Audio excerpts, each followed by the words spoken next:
Bueno, vamos a pasar a un primer momento más específico. Les voy a presentar un esquema de periodización.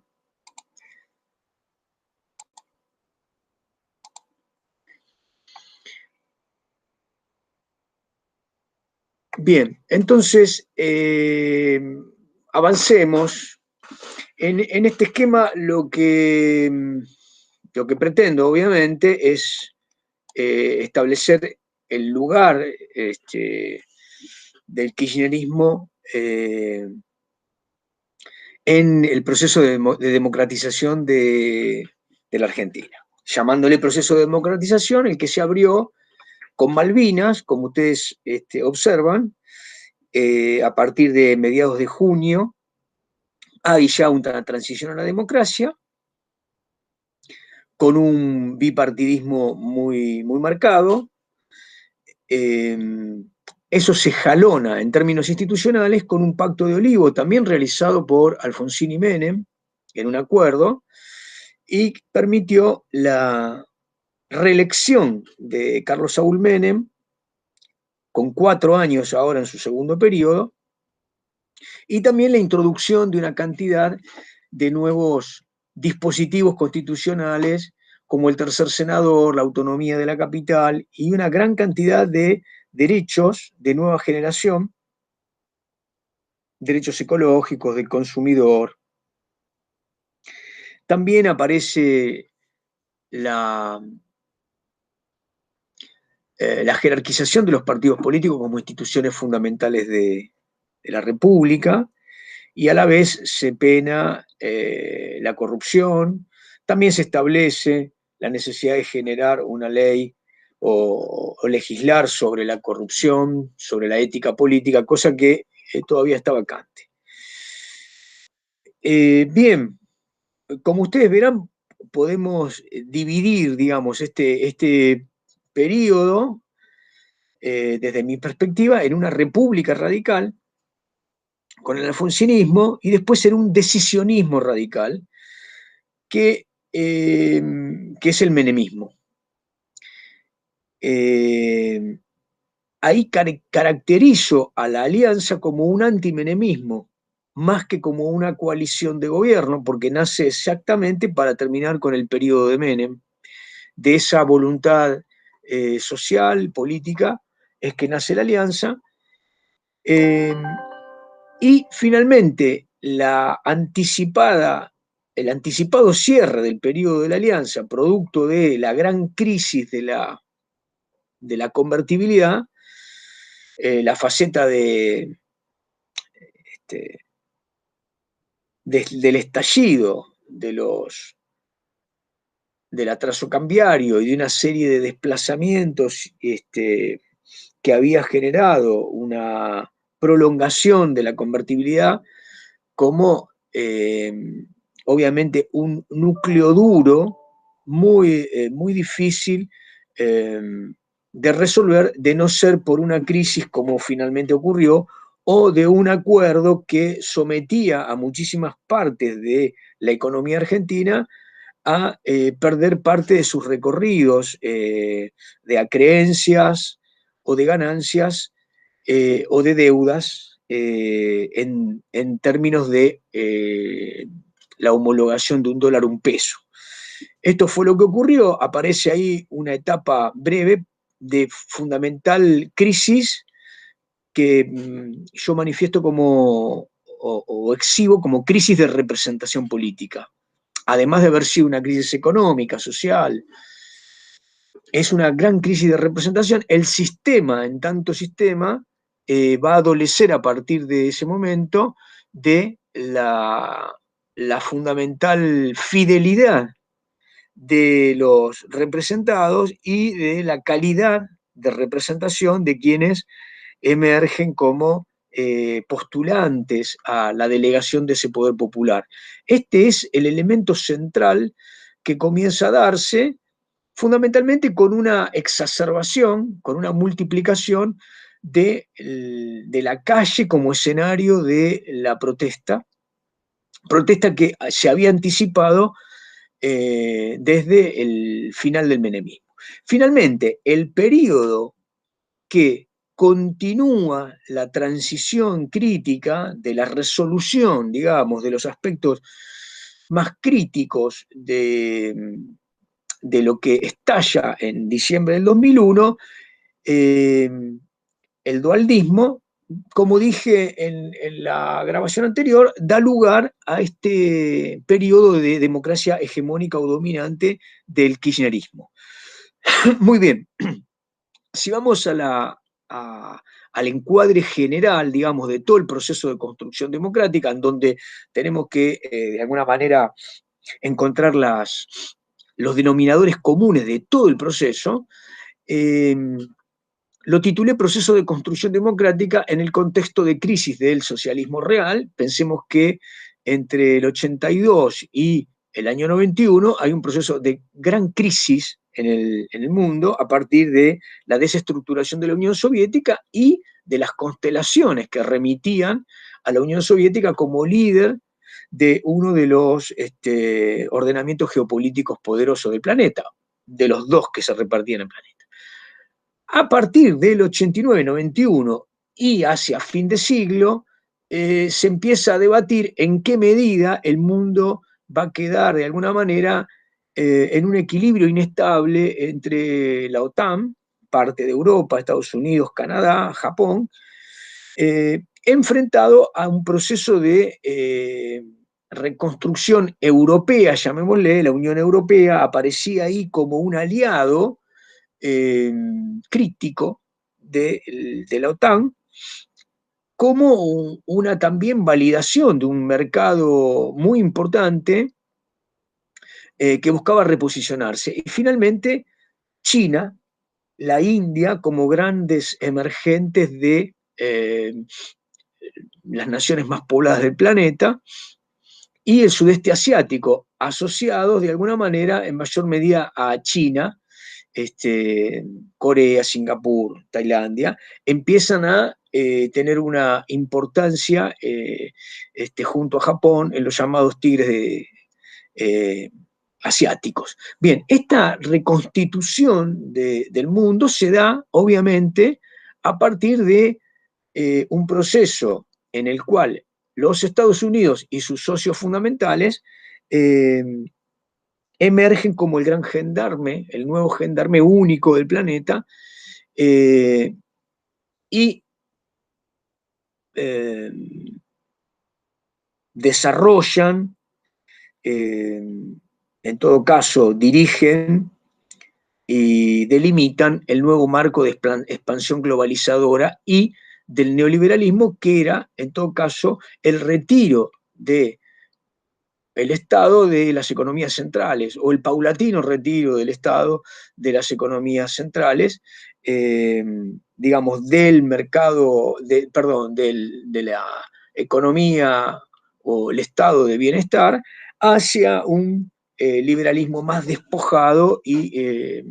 liberado al marco privado del mercado. Bien, este es el marco más general, después podemos particularizar.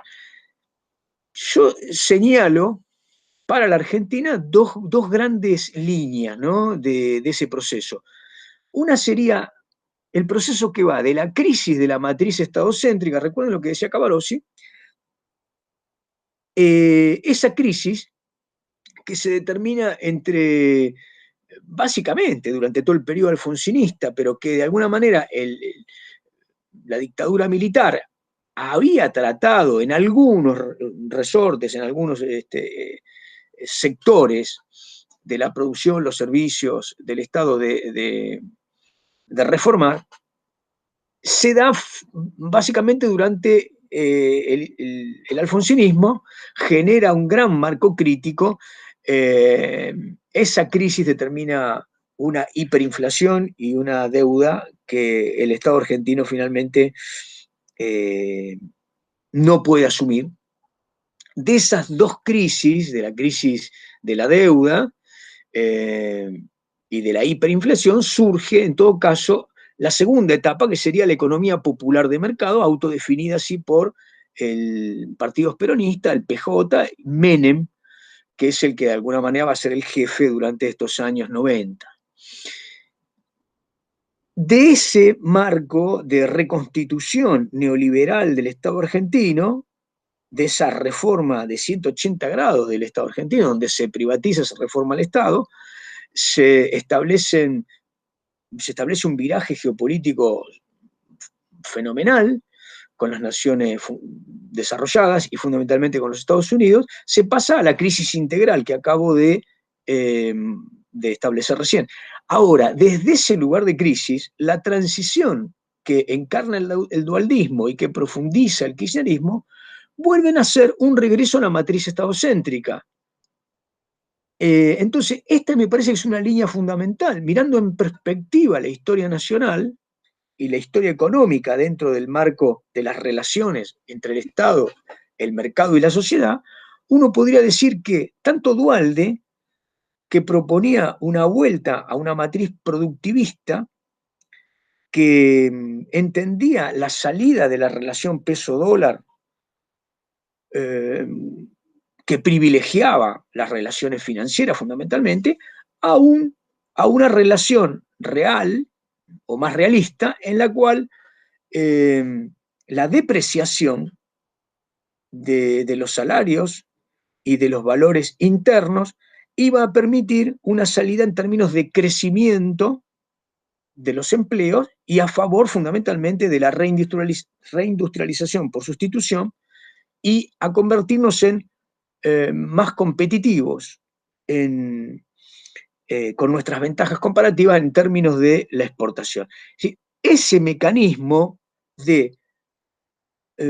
una depreciación de la paridad cambiaria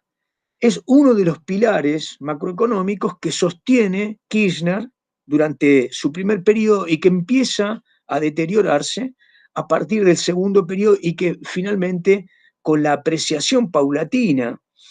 del peso por desconocimiento de la inflación, por manipulación del INDEC, genera en el tercer periodo de Kirchner y Vudú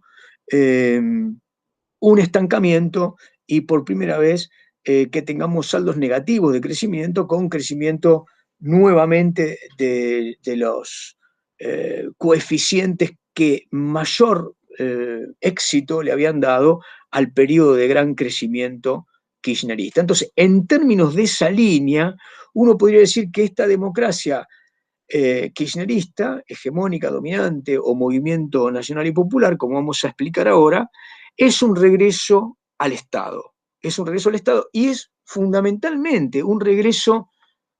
faccioso al Estado en términos de enfrentar al mercado desde un marco de reinterpretación ideológica que genera, obviamente, un campo de oposiciones en donde se hace más complejo las negociaciones entre Estados, privados y el marco de dinamismo social. Bien, volvamos al marco general, ¿no? Si miramos en términos generales, la segunda línea de este primer hito dice declinación económica entre la reprimarización productiva y la reindustrialización sustitutiva. Bien, lo que vemos en general es que la economía argentina, aún incluyendo a este rebote, crecimiento muy importante que el kirchnerismo va a tener en términos de PBI, en términos de PBI industrial durante el periodo, cierra nuevamente con un declive en donde la perspectiva nos demuestra que los límites de la Argentina desde su matriz productiva, desde su matriz sustitutiva y desde su localización o ubicación en el marco del capitalismo global son débiles, en donde sus relaciones entre la producción de divisas y su necesidad de importaciones es débil y que esto determina en el marco de los 40 años o los 50 años, este medio siglo, mirado en perspectiva, un declive. La Argentina ha perdido lugares en el escenario mundial, tiene más pobres y en todo caso aparece un primer interrogante poderoso después de la fuerte crispación con el campo respecto de este gran crecimiento de la producción agraria y el naciente polo agroindustrial. La Argentina teniendo entre sus exportaciones nuevamente los primeros hitos marcados por el poroto de soja, el aceite de soja y eh, commodities que tienen un importantísimo repunte a partir del gran consumo de proteínas en China y en la India. Este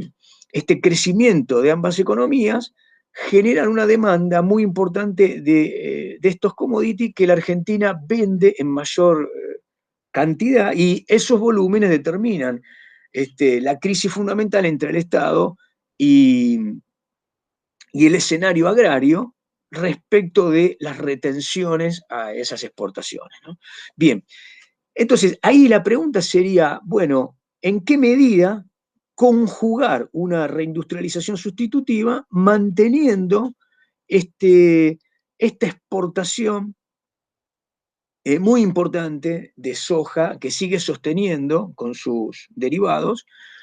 buena parte del volumen de exportación de la Argentina, que sigue siendo magro en términos globales respecto de lo necesario? Este es otro tema. La última línea, en términos generales, ¿qué ha pasado en la Argentina? Bueno, estos 50 años demuestran que la Argentina, en términos económicos, es un Estado crecientemente deficitario y por lo tanto esos déficits que no podemos resolver en términos de mayor austeridad o en términos de mayor éxito en nuestra venta al extranjero traen endeudamiento. Y que ese endeudamiento hacia el interior de la economía y de la sociedad se traduce como pauperización. Llamémosle pauperización a una degradación de escalas respecto de la calidad de la empleabilidad, es decir, menos trabajadores formales, más trabajadores informales, menos consumo de calorías en general en el marco de los empleados, es decir, desde los trabajadores vulnerables porque se han precarizado sus condiciones, es decir, porque son formales y trabajan menos horas por semana para mantener a sus núcleos familiares, o porque sus salarios caen en términos de dólar, mientras los commodities hacen que las materias primas del mercado interno aumenten, es decir,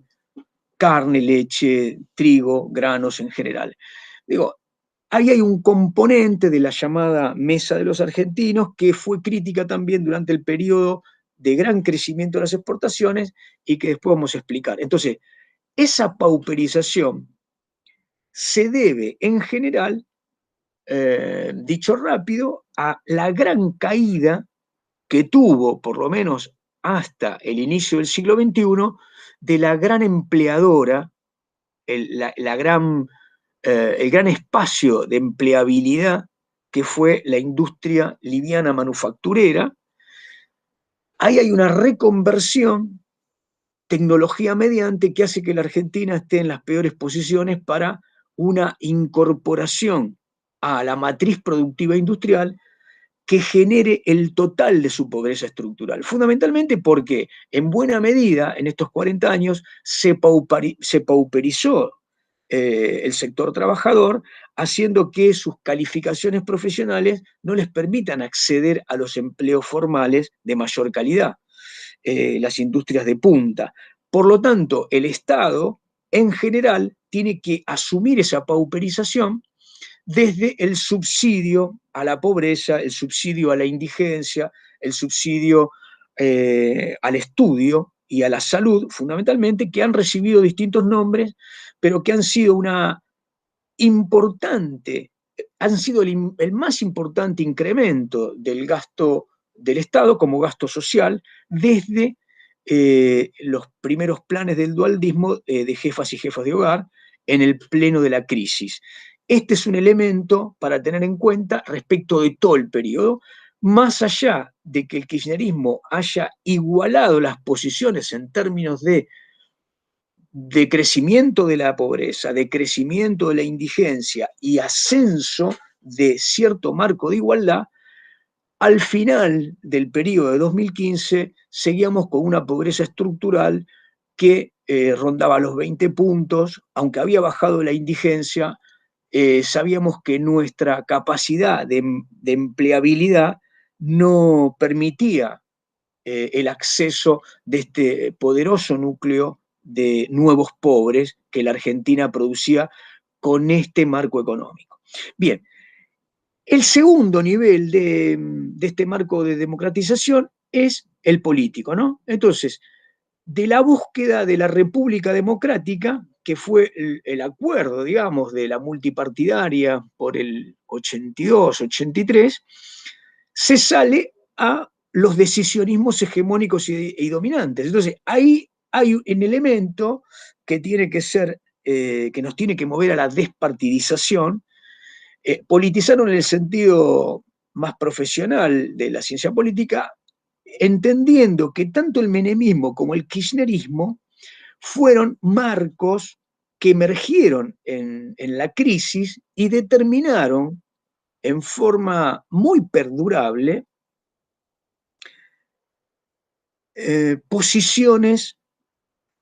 de hiperpresidencialismo permanente. Esos hiperpresidencialismos tuvieron distintos nombres. El menemismo fue un decisionismo radical de centro-derecha, por no decir de derecha, con un giro que en muchos momentos determinó represión y posiciones muy antipopulares. No obstante, su apoyo del PJ como partido que sostenía, y no obstante haber sido revalidado en las elecciones del año 95. Esto, en todo caso, son interrogantes que aparecen, dilemas, ¿no? Preguntas que aparecen como aparentes contradicciones en el marco de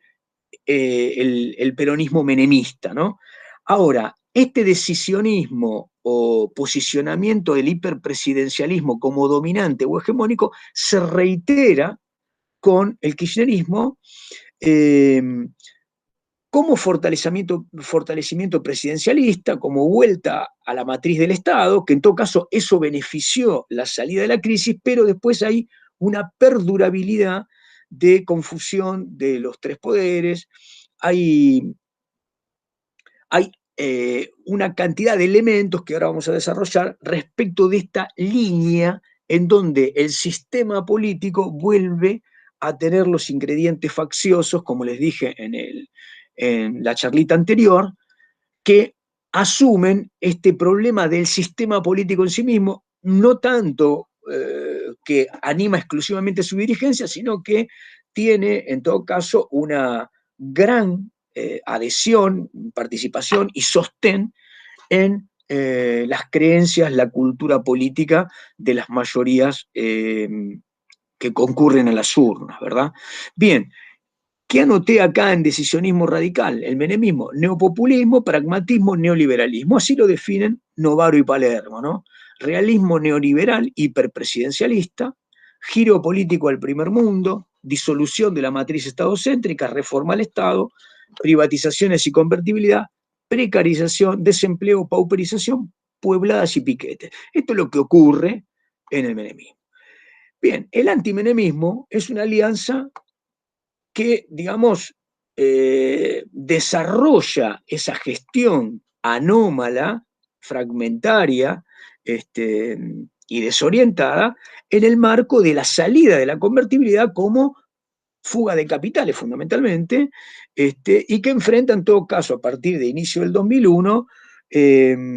la necesidad de contener esa relación peso-dólar en forma muy despareja, eh, terminando en el 19 y 20 de diciembre. Bien, el dualdismo después lo vamos a analizar en el marco del desarrollo como un gobierno de transición. El gobierno de Eduardo Duhalde es el único que no surge de los votos. Eduardo Duhalde había sido derrotado en la elección como candidato con Ortega como vicepresidente por De la Rúa Álvarez, Y en este caso es la Asamblea Parlamentaria quien decide, después de un periodo breve de Adolfo Rodríguez A, de una semana, a partir de enero del 2002, si con el año nuevo tenemos un nuevo gobierno, resolver la transición crítica, y lo hace como un primus inter pares. Duhalde gobierna como el gobernador más poderoso ese marco crítico que desde el punto de vista económico pone las bases macro de lo que va a ser después el esquema durante el periodo kirchnerista, ¿no? Bueno, en el caso de la democracia kirchnerista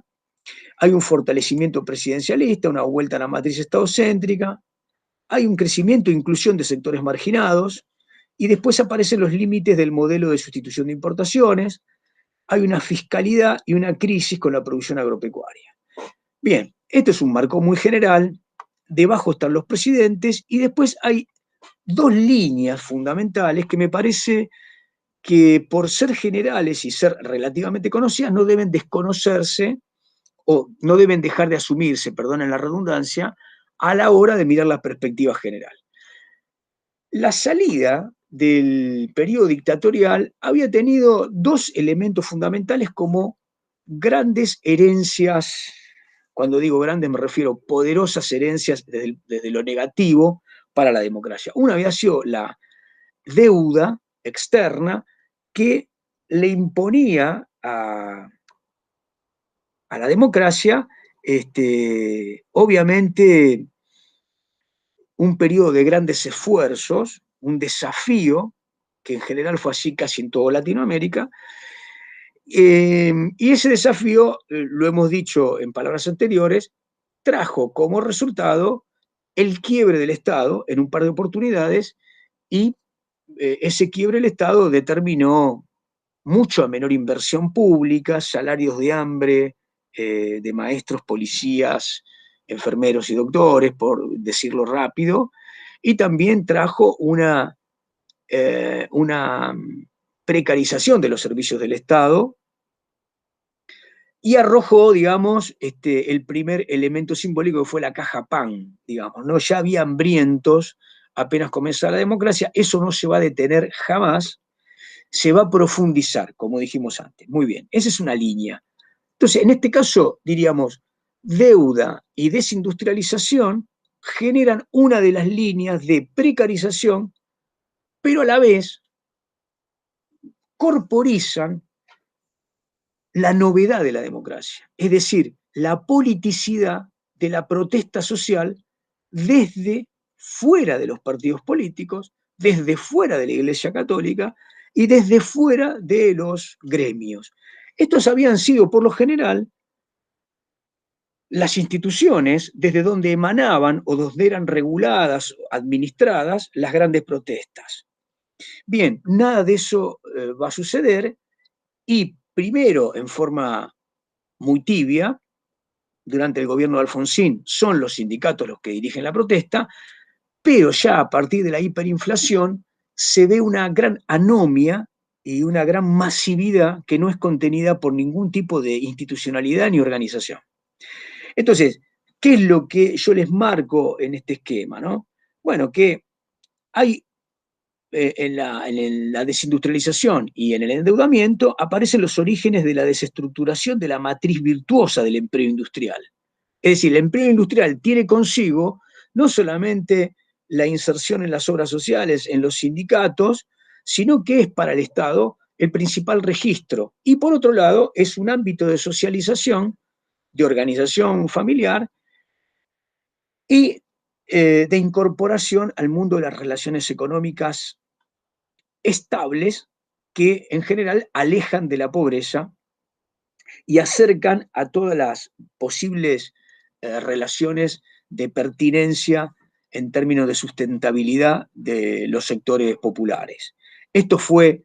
un desplazamiento muy importante. Aparece entonces ahí un principio del fin de la sociedad del salario, y empieza a aparecer esta sociedad, digamos, del subsidio, que en principio no tiene subsidio, clama por trabajo, y entonces en ese clamar por trabajo te recorren todos los escenarios y estrategias de búsqueda desde la soledad institucional. Bien, fíjense, en esta línea, la última, desempleo de 2 dígitos estructural, esto empieza a ocurrir con el menemismo, puebladas, piqueteras, creo haberles dicho que el retiro de YPF, gas del Estado, las grandes empresas nacionales de provincias límites, marginales, es decir, Neuquén, Salta, Río Negro, determinan prácticamente la muerte del pueblo en términos económicos, hay un desempleo general, y entonces son las mujeres las que enfrentan la represión policial, y lo hacen a partir del corte de las rutas, demandando la presencia de jueces, ¿no? Bueno, junto con esto aparecen movimientos sociales y territoriales por trabajo, por vivienda,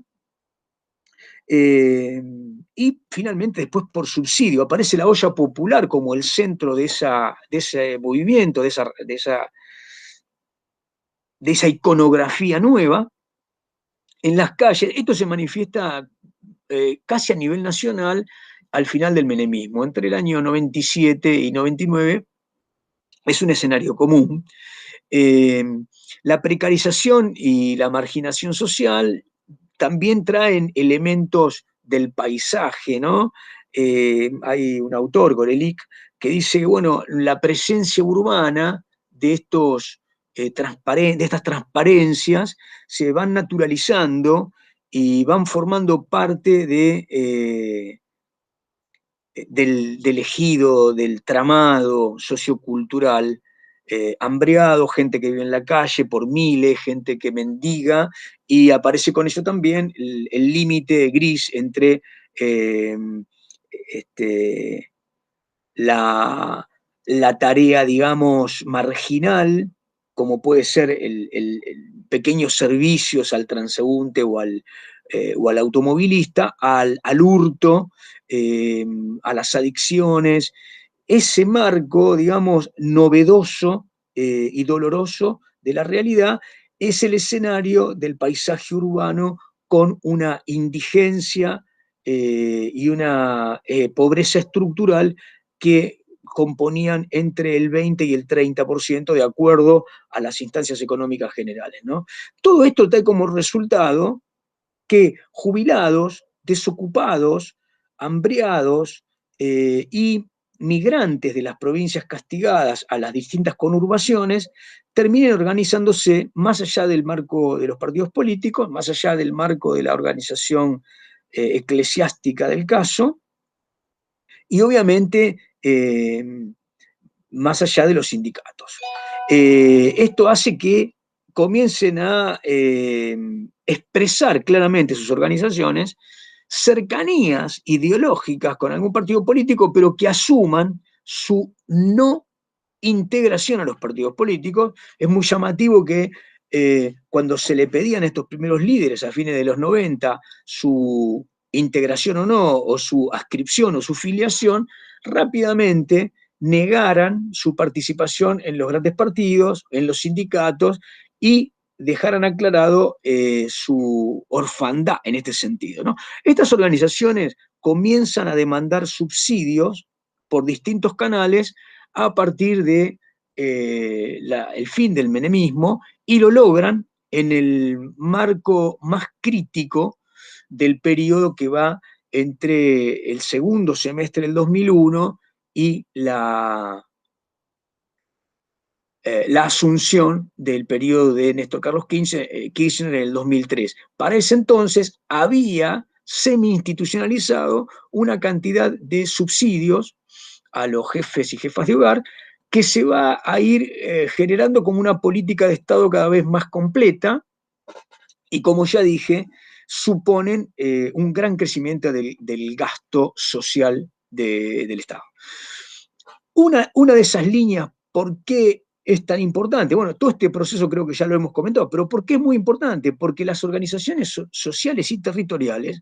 que negaban su adscripción a cualquier otro partido o agrupación política partidaria, comienzan desde el año 2002, pero sobre todo a partir del 2003, a definirse e introducirse en la famosa transversalidad, que fue el marco de negociación, escucha y, y encuadramiento que Kirchner les dio a estas organizaciones. Las más grandes, Libres del Sur, Federación de Tierra y Vivienda, el movimiento Evita. Bien, esas organizaciones que tenían ya una historia y un recorrido en las calles y en su articulado ideológico, sus posicionamientos reivindicativos, terminan siendo organizaciones sociales y territoriales aliadas a el gobierno, y se los empieza a llamar organizaciones K. Forman parte ahora del funcionariado en el Ministerio de Acción Social, y terminan siendo en la calle ahora arietes del poder kirchnerista en sus distintas reyertas con otras organizaciones en otros conflictos. El famoso Pérsico, Delía, De Petri, Ceballos, Tumini, comienzan a ser personalidades que representan, la mayoría de ellos, una pata del kirchnerismo en esta transversalidad. Otros grupos, algunos a la izquierda y otros que no terminan de asumir la cooptación o este reclutamiento en grado de mayor dependencia, desisten y continúan teniendo reclamos que son contemplados, que son escuchados, pero no formando parte de la gran coalición o el gran movimiento que Kirchner empieza a establecer a partir de esta transversalidad, años 2003, 2004, 2005. Bien, el otro eje que empieza a determinar un particularismo en el caso de la democracia kirchnerista o del movimiento kirchnerista es un eje mucho más problemático por su complejidad y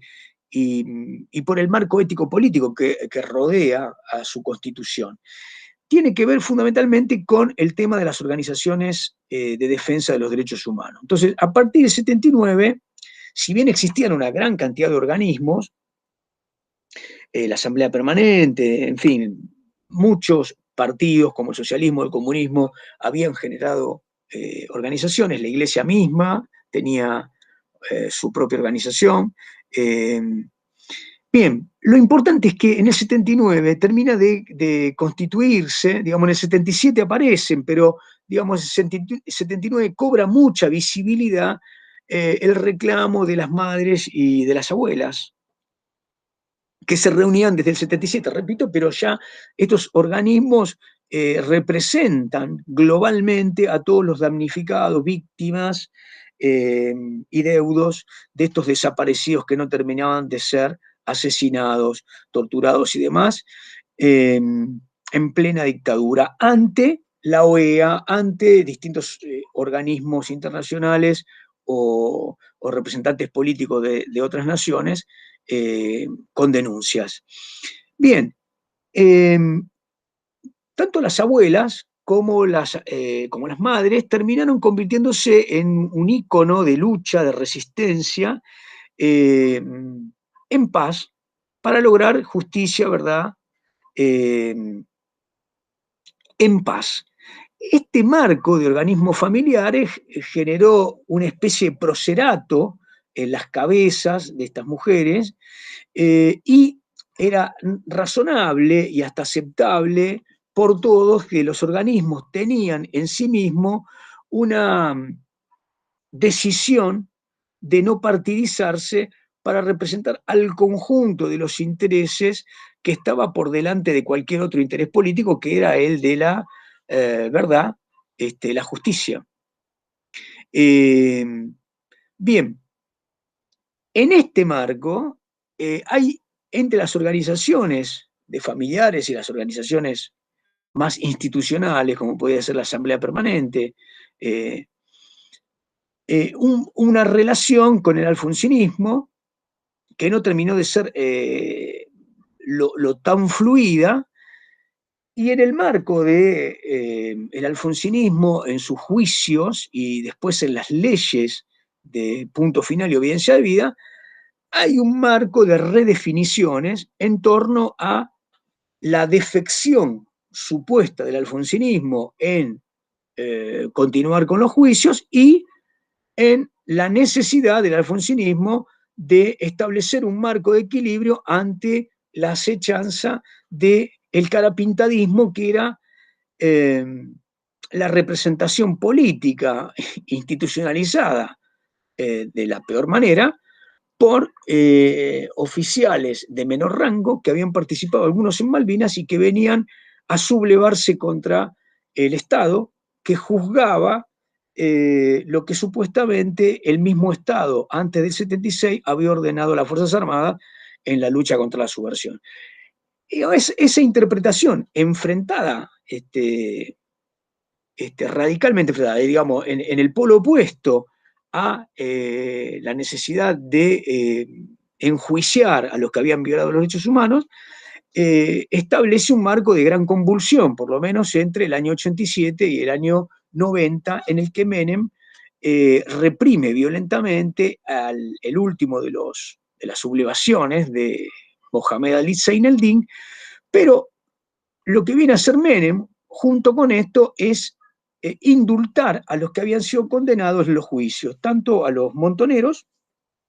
como sobre todo a las juntas, a los integrantes de las juntas que se habían encontrado culpables de haber diseñado el plan nacional del terrorismo de Estado. En ese marco, en los años 90, si bien Menem reprime, encarcela a Zein el-Din, Rico, que había sido otro de los encarcelados por el alfonsinismo, termina convirtiéndose en la cabeza de un nuevo partido de la democracia, que es el MODIN, ¿no? El Movimiento de Dignidad Nacional,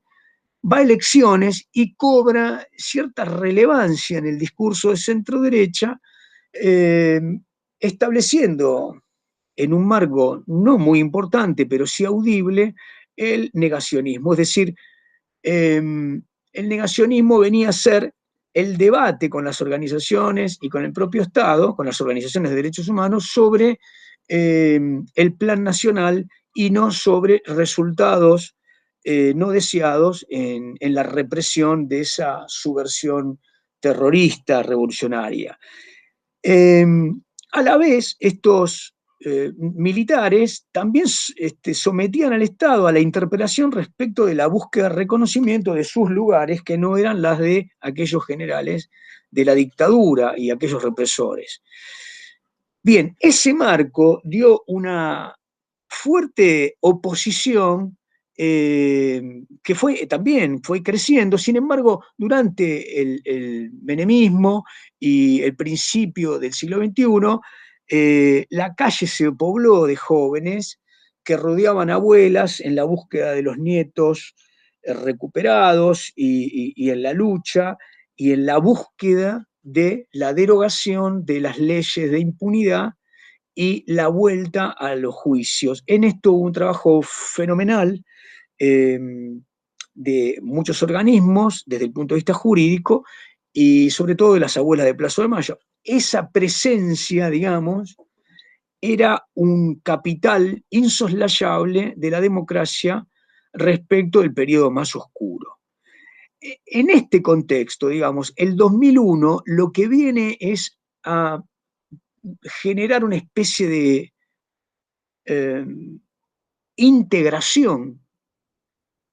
de el sistema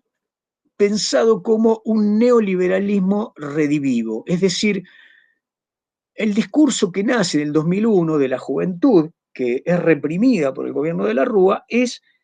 la igualación del neoliberalismo menemista y de la Alianza como un epifenómeno de aquel neoliberalismo de los 70 de Martínez Dios, Videla y Macera, que generaban entonces una nueva, con nueva dureza, ensayaban una represión general sobre el mismo sector popular. De esta unificación de miradas aparece un nuevo sentido común que es mucho más sanómico, que de alguna manera castiga a todo el amplio sector de los partidos políticos con el que se vayan todos, que enarbola un asambleísmo de carácter inédito para establecer gobiernos desde la base y en cada plaza. Obviamente eso fracasa estrepitosamente, digamos, pero en esa unión hay un reverdecer de los derechos humanos como la cara hermana del sistema que vulnera, hambrea y reprime al pueblo en general. Este es un sentimiento, digamos, político que se hace apartidario, pero que con la muerte de Costecchi y Santillán durante el periodo del dualismo y con una interesantísima y, digamos, y muy oportuna mirada de Kirchner, recluta a estos vulnerados del 2001, incorporando con ellos el sentimiento de los derechos humanos no juzgados, no castigados desde el Estado. Entonces, ahí en un acto del 2004 y en muchas de sus intervenciones públicas, Kirchner reescribe la historia reposicionando al kirchnerismo como un único defensor o un primer defensor de los derechos humanos desde el Estado. Es verdad que Kirchner y su mujer, Cristina Kirchner, reciben en la Casa Rosada por primera vez y llenan de halagos y rodean a estas madres y abuelas. Este movimiento termina con el tiempo, con no mucho tiempo, generando una fuerte crispación, un momento de fragmentación en los movimientos de derechos humanos que se fracturan, determinando una cooptación, una partidización de una parte de los organismos de familiares. Hay una parte de abuelas que va con, de las abuelas creo que van todas con kirchnerismo, Eve de Bonafini va con el kirchnerismo, otros grupos prefieren seguir como organismo de derechos autónomos, aunque mantienen cierta cercanía con los movimientos del kirchnerismo que son favorables a al nuevo enjuiciamiento y a la movilización y a la militancia en pos de estos valores. Bien, esto me parece que son, como dije antes, las organizaciones sociales y territoriales y los jóvenes y los organismos de derechos humanos, dos novedades que de alguna manera modifican la democracia kirchnerista en relación con otros momentos hegemónicos de fortaleza popular. Bien, creo que con esto redondeamos un marco genérico. Otro elemento, si ustedes quieren, que después vamos a desarrollar con mayor profundidad, aparecen ahí el marco de la transversalidad, en el caso del primer gobierno de Kirchner, entre el primero y el segundo, la concertación plural, y como muy importante aparece el tema de la 125, la crisis con el campo y 2008 como un parteaguas del periodo kirchnerista. Si hubiese que dividirlo en un periodo de crecimiento y en un periodo de dudas y de reconformación del movimiento, ese sería el 2008, en todo caso 2008-2009 como periodo de transición. Y ahí se genera un polo opositor, se fortalece el polo opositor a partir de esos años, recrudecen las denuncias por corrupción y a partir del 2009, pero sobre todo de la muerte de Kirchner, de Néstor Carlos Kirchner, aparece la juventud desde el Estado como una agrupación que va a ser la que se empodere e integre la vanguardia del movimiento juvenil militante hacia el tercer periodo de Kirchner-Vudú, que es la cámpora y el camporismo, ¿verdad? Bien, creo que con esto redondeamos el marco general de la democracia y la ubicación del kirchnerismo en torno a los procesos democráticos. Bien, en una entrada posterior lo que vamos a hacer es ver